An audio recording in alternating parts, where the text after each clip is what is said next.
بعض الأخوة العرب خرج من التعاطف إلى الاستهزاء بالدم اليمني.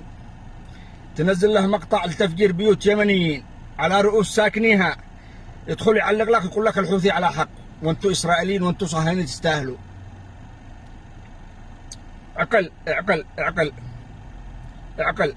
لا تحسبوش ان احنا نسلم بلادنا للحوثي، والله ما نسلم بلادنا للحوثي ولا نسلم رقابنا للحوثي. لو يجتمع العالم كله مع الحوثي.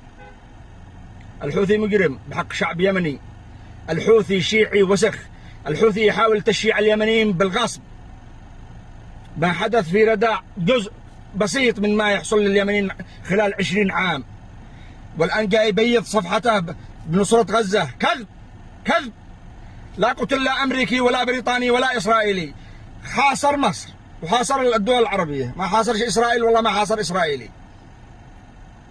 جاي